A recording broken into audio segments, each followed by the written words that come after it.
Tim O'Keefe, Coach Tim, and I wanted to discuss something really important in understanding how to grow a team. There's concepts of team building and whatnot, but today what I want to talk about is really something that is kind of abused as a word, and that's philosophy.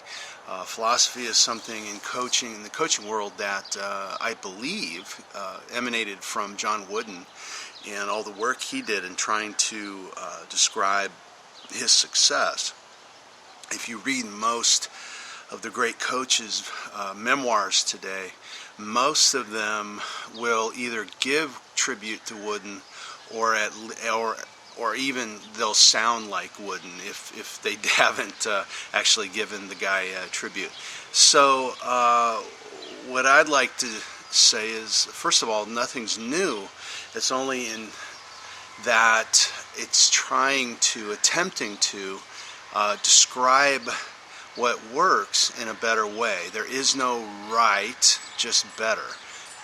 There is no right, just what works. But I would say there is wrong, and so let's go into it. One of the things that I think that really is where I went right with my philosophy was really studying Pete Carroll, and I was really lucky back in the day when he was at USC. In that I had access. I have a guy that I played ball with who was one of he was the D coordinator. He was there almost the entire time Carroll was there, and I was, again, very, very lucky to be able to go to practices, even eat in the hall. I would take my kids there and give them access to those players, and it was kind of a special time. The great thing about it, though, is as I was explaining to someone earlier today, is I'm not a fan of football by any means. Fan means fanatical. I don't sit there and watch the game on Saturdays or Sundays. Once in a while I will, but when I'm a coach at heart, and when I watch a game, it's usually from a coach's perspective, and it means that I'm studying. So I don't feel like studying all the time, and it's not that I'm any great study, by the way. I don't pride myself on my X's and O's, although I would imagine at this point I'm pretty decent at them.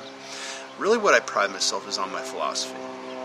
And so yes, somebody yesterday asked me to explain the philosophy that I came to.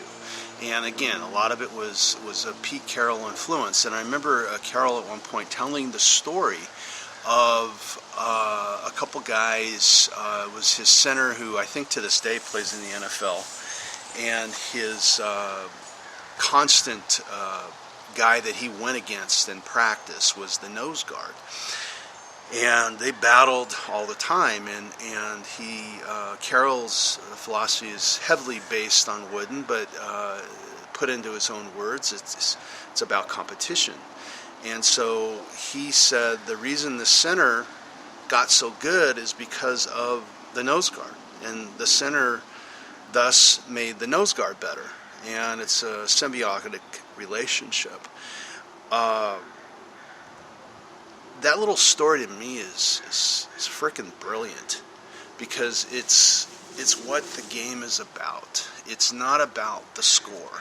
At the end of the day, the score tells you, and it gives you a measure, and we all have to score. But Carroll was a maniac about competition. I was blown away when I heard, or I read, I can't remember if it was, I went to a lot of talks that he gave and read a ton of his stuff. He actually went to the school that I went to. He said that they will take their practice and score every single practice, every single play, every drill, every rep is scored. And at the end, the players go in the locker room and they look at who won. I was like, oh my God, that's insane. You actually have somebody at each drill actually scoring. I don't know how you do that, and I've never had the chance to actually question it to see if it's to that level. But golly, what if it was? What would that do to a team if you're able to actually score every single event that guy does? It caused me to actually start creating competitive situations in every process that I can, and this is just at a youth level. One of the things I like to share with people that we did is we started creating competition just even in sprints. And I used to not do sprints. I was a modern day guy, and sprints are a waste, or 10 or 15 minutes at the end of practice. That's a waste of time because you should be sprinting from drill to drill and keeping busy that way. However, I found that, and I started thinking back to my own days back in high school, it was in those conditioning drills a lot of times that we came closer as a team. Guys would start pushing each other. They wouldn't let each other quit, and then we would build a competitive situation where I would pull out, somebody that might be dogging it, somebody that might be taking it off, plays off or whatnot, not running full speed. I'd grab the fastest guys, and maybe one wasn't running as fastest because he's used to dominating, right? You get those guys that are so talented that sometimes they're able to get away with not being pushed, and then you push them because you're putting a light on them, pulling that guy and another guy, or sometimes it would be four guys, just in because what had happened is people would start wanting to participate. Oh, coach, let me go, and so you can grab guys from any potential or ability level. The other thing, so that's what I really loved about the Carroll competition thing. It just created this whole growth of possibility within a practice plan that you can do to push kids. The other thing that was huge was because these guys are pushing each other, the nose guard and the center story.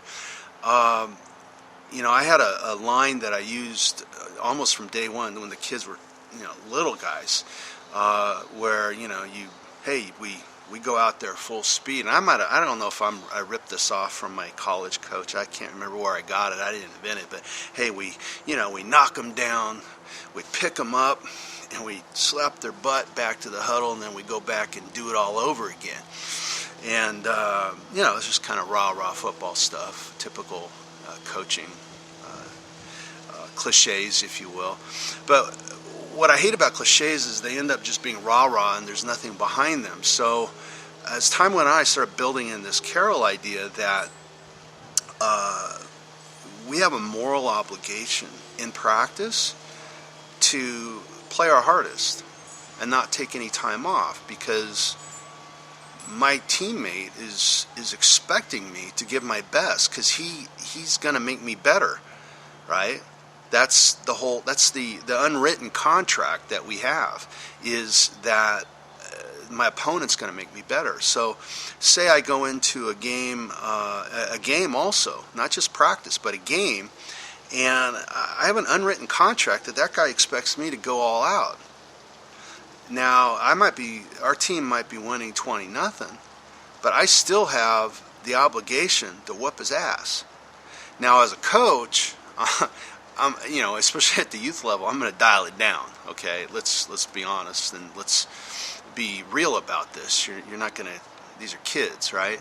So be an adult and do the right thing. But as a player, you're teaching these guys to not dial it down. It's not in their repertoire to dial it down. It's not their call. It's the coach's call to dial it down and to take them out. And so I would say you have a moral obligation to make that other guy better, and to knock him on his ass, pick him up, tap his ass back, get back to the huddle. And it was funny. I remember one of the years, I hadn't watched film yet, and one of my defensive coordinator calls me or writes me an email or something. He goes, "Dude, you got to watch the game if you haven't watched it. It's hilarious. We've got kids running around the field, picking other guys up off the ground and tapping them to go back to the huddle, and then we're just playing, snot bubble, rock'em sock'em, hard-nosed football." And then they run down the field, picking guys up, maybe two at a time. It was hilarious, but it was they bought into the philosophy, and when they buy in, it just takes on a life of its own, because now your players are the coaches. They're demonstrative of your philosophy. And so the other thing that was kind of a corollary to that was that I would ask them how many plays in a game, and they would say 60. It's just a made-up number I came up with, give or take. And I'd say, well, what's the most important one? It's this one. Most important one, the here and now. I mean, this is getting into psychobabble and stuff, but it is absolutely true that I cannot play a football game yesterday. I cannot play a football game tomorrow. I cannot play the last play. If I'm playing the last play, I'm in my head, I'm not in my body. I'm not playing fast, to use a word from Jim Mora that I learned. I need to play fast. I need to react, not think. So, to quote my coach from college, Tyrone Sperling. So, there's only 60 plays, and the most important one is right now. You don't have the next one.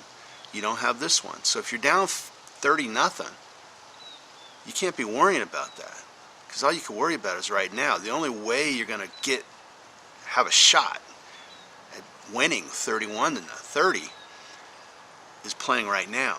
It's not playing before, yesterday, last week, last year, and it's not playing the next play. It's playing right now. So anyway, hopefully that was something fun.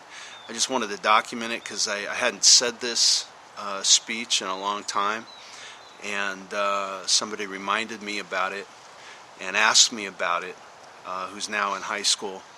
And I went through almost the whole thing yesterday, and I wanted to put it down because I think it could be helpful if you're a coach, if you're a player, or if you're even a parent.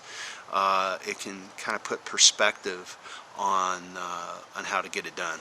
All right, thank you, and this is Coach Tim out.